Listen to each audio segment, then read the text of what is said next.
I love doing the work that I'm doing because it's all about the children. And though we talk about data, we talk about regulations, we talk about the law, which is way outside of the child, the bottom line is it all affects the child. And I'm here to make a difference in a child's life.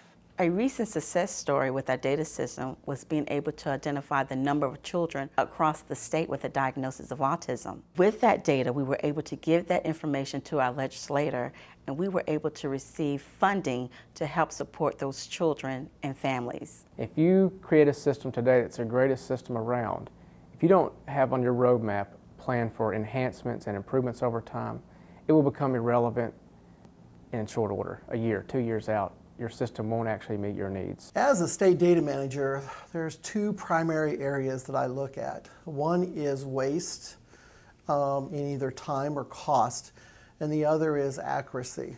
I'm always trying to fix those two things. I'm looking for anything that we do that I consider as a repetitive thing or that I see there's a better function or way of doing it. And accuracy is when I'm looking at how we enter data or how that we report data, if we're doing it correctly or there's a better way of doing it. In terms of long-term maintenance and sustainability of a data system, it's important that states understand three things. One, however good your system is today, it's not going to meet the needs of tomorrow as it stands today. So you have to have a system that's configured in a way that is flexible, so it could actually have enhancements over time and not hard-coded in a way that it can't really change and evolve with you. The IT industry as a whole changes rapidly, and usually computer systems, technologies is outdated within 3 years. Software changes every year. There's always enhancements, there's upgrades, and if you don't keep your systems up to date, you're going to be falling way behind the curve, and your system won't be operating the way that you truly believe it could be. The second piece with that is continuously evaluate how well your tool's performing in terms of gaps, new reporting requirements. Hey, somebody has an idea of something that would really be a neat feature. So that second piece is really gathering that in a continuous way. We have an email account that is dedicated for our end users so that they can communicate directly with the state office with their suggestions of improvement to the data system.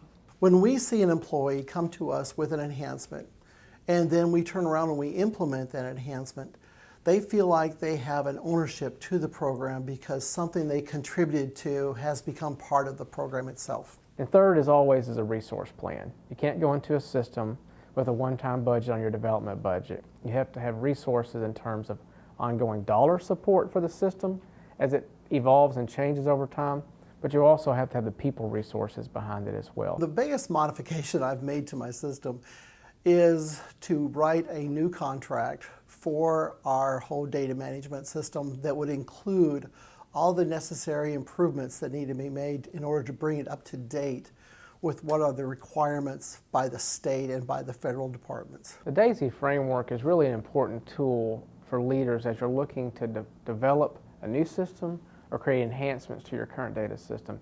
It presents a roadmap, if you will, for leaders in the state that really from the very first point of having an idea of, hey, I may want to actually develop a new system or I may want to enhance it, all the way through the various steps, all the way to ongoing implementation and ongoing support of the system.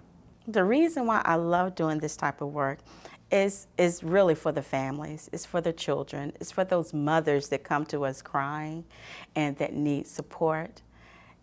This type of work helps us to know that we're making a difference in our families' lives. We have children that are 3 to 5 years of age with disabilities that don't have a voice. I'm trying to be that voice for them.